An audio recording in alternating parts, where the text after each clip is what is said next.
Today I want to show you the Jacobite succession, which is a line of British kings and queens that could theoretically have existed had history gone in a different direction. Some people claim that these individuals represent the true line of succession, and that if Scotland were ever to become independent, they should choose the current Jacobite heir as their king.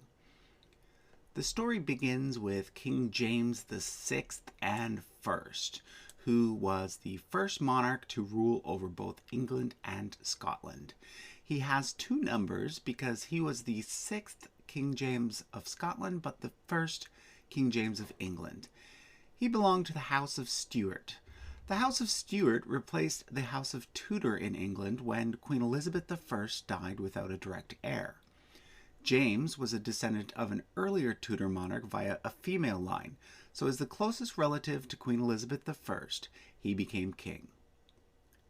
James was followed by his son, Charles I, but during the reign of Charles I, there was a civil war in England. A group of people led by Oliver Cromwell felt that the king was trying to become too powerful, so they fought against him, and Charles eventually lost his head. So England and Scotland were without a king for about 11 years. However, the British people eventually decided that they wanted the monarchy back, so the eldest son of Charles I was made king. He became Charles II, but ended up dying a little sooner than expected before having a legitimate son. So the throne passed to his younger brother, who became King James II and VII. This King James had two daughters from his first marriage, but he had married a second time to a Catholic individual, and he himself had converted to Catholicism. This was a bit of a concern because ever since Elizabeth I, England and Scotland had been Protestant, and most people liked it that way. But they weren't too worried because his eldest daughter, who was set to become queen after him, was Protestant, so they thought, well, this whole Catholic monarch thing won't last very long, so we don't really have to worry about it. But then what happened was James II and VII suddenly had a son with his second wife. In England and Scotland, a male child takes precedent over older female siblings. So this son was now set to become the king, and this would mean that there would probably be another Catholic king, and then maybe the monarchy would go back to being Catholic permanently. And a lot of the leaders didn't like that, so they invited these two individuals to take the throne instead. King James's eldest daughter had married her cousin William, who had become the Dutch Prince of Orange. In 1688, in what was known as the Glorious Revolution, William landed in England with an army, and James II and VII ended up running off to France. The following year, these two were named co-monarchs of both England and Scotland. So Queen Mary II was not just a queen consort, she was a reigning queen alongside her husband. James landed in Ireland at one point and tried to take back the throne, but his attempt was unsuccessful and he once again took refuge in France. His followers became known as Jacobites, Jacob being an alternate form of the name James. They considered him to be the legitimate king up until his death in 1701. William and Mary never had any children, so when they both died, the throne passed to Mary's younger sister Anne, who formally united England and Scotland as the Kingdom of Great Britain. But the Jacobites supported her younger half-brother, who had been raised in France. Like his father, his name was also James, so had he become king, he would have reigned as James III and VII. Now things got really complicated when Anne died. There were no close relatives to take the throne except, of course, for James. But Britain really wanted a Protestant monarch, and James refused to convert, so they had to look really far away in the family tree to find a Protestant successor. If we go all the way back to King James VI and First, you'll notice that he had a daughter named Elizabeth. That daughter had married a German prince, and they had a daughter named Sophia, who had also married a German prince. So Sophia was the closest Protestant heir to Queen Anne, and she was named as the successor. But she actually died just a little bit before Queen Anne, so therefore it was her son George, who was second cousin to Queen Anne, who became the next monarch. This established a new house, the House of Hanover, named after King George I's father. This gave new life to the Jacobite cause because George was seen by many as being a foreign German king, and therefore it was easy to argue that he was not the true king of Great Britain.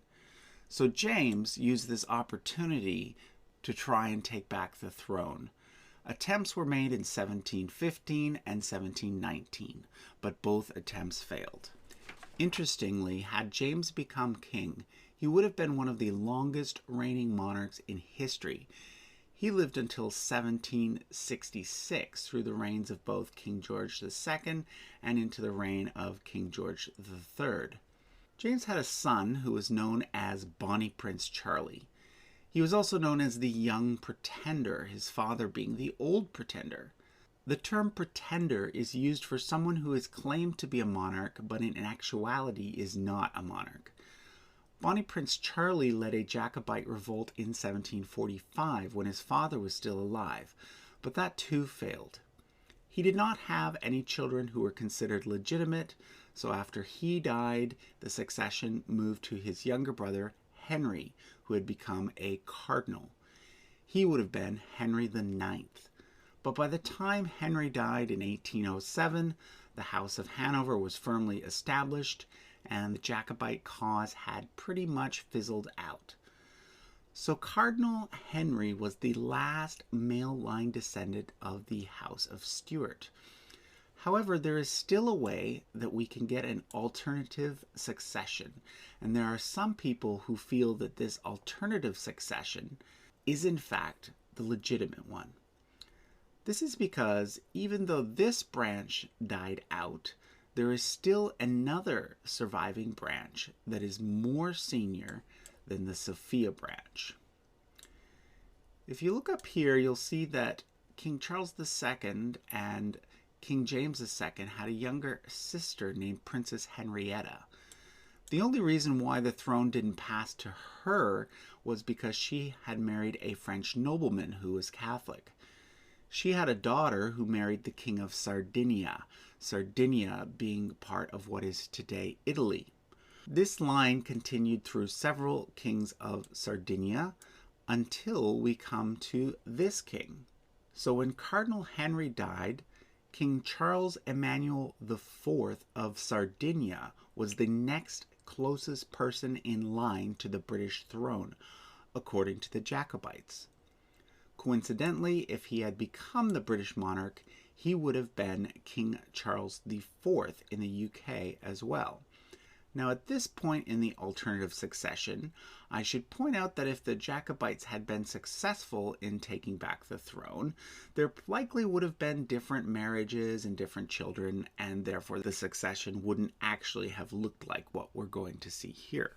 But this alternative succession is still useful for those who want to know who the Jacobite heir is today, in the hopes that that person might one day be placed on the throne of Scotland or even the United Kingdom. Charles Emmanuel did not leave heirs, so the throne of Sardinia passed to his younger brother Victor Emmanuel. Victor Emmanuel had only daughters, and therefore after him, the throne of Sardinia passed to a third brother. That's because in Italy, monarchs have to be male. But in the United Kingdom, a female is allowed to inherit the throne. Therefore, the Jacobite succession passed to the eldest daughter of King Victor Emmanuel, named Mary. She is considered by the Jacobites to have been Mary III. Even though the Jacobites didn't consider this Mary II to have been legitimate, they did consider Mary Queen of Scots to have been the rightful Queen of England. And this is why this Mary is known as Mary III in their succession. She married the Duke of Modena, and therefore the next in line would be their son, also Duke of Modena. When he died, the next surviving heir was his niece, Maria Theresa. She had married Prince Ludwig of Bavaria, who went on to become King Ludwig III, the last king of that country. So she is Queen Mary IV according to the Jacobite succession, but she was also queen consort of Bavaria. At this point, the succession passes to the House of Wittelsbach through her son, who was the crown prince of Bavaria, but never became king because the Kingdom of Bavaria ceased to exist at the end of World War I. But according to this alternative succession, the crown prince was King Robert I and IV of the UK. He gets two numbers because there's never been a King Robert in England, but there had been 3 previous King Roberts in Scotland. He was followed by his son, Albert, and then his grandson, Franz, who is the current Duke of Bavaria and the current heir to the British throne, according to the Jacobites. He is currently 85 years old, and if he were ever to become the King of Scotland or the UK, he would be known as Francis II, because there was this previous Francis here. He never married and has no children, and therefore when he dies, his titles will likely pass to his younger brother Max. Max has only daughters, and therefore when he dies, his Bavarian titles will pass to a male second cousin, but the Jacobite succession, because it allows females, will continue through his eldest daughter, Sophie. Sophie is married to the current heir to the monarchy of Liechtenstein, and they have a son named Joseph. So Joseph will one day become both the reigning prince of Liechtenstein and the Jacobite heir. Interestingly, Joseph was born in the UK, the first person in the Jacobite succession to have been born in the UK since the Old Pretender. Now, of course, this line that we've been discussing is all theoretical. The actual succession proceeded very differently. The House of Hanover ended with Queen Victoria and then was followed by the House of Saxe-Coburg and Gotha. That house was later renamed Windsor and is the current reigning house in the United Kingdom. When Prince Charles becomes king, he will become Charles III, but there is a possibility that he will choose to reign as George VII instead, because monarchs get to choose their reigning names, and he might not want to go with Charles because of the fact that Charles I was the king who lost his head, and because Bonnie Prince Charlie was called Charles III by the Jacobites. Now, before we go, let me point out one more interesting fact. Charles II and James II both had illegitimate children, meaning that they were children of a mistress, not the queen. Illegitimate offspring were often given the name Fitzroy, or in this case, Fitzjames. Fitzroy meaning son of the king, or this meaning son of James. So we have an illegitimate son here and an illegitimate daughter here. And if we trace their descendants, we see that 2 of them ended up marrying, uniting the lines.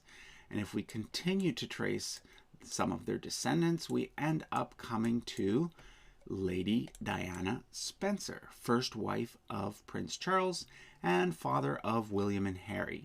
So this means that Prince William, who will one day become king, is actually a descendant of both King Charles II and King James II, albeit via illegitimate lines. He will be the first person in the Sophia succession to hold this distinction. So maybe that will make the Jacobites feel a little bit better.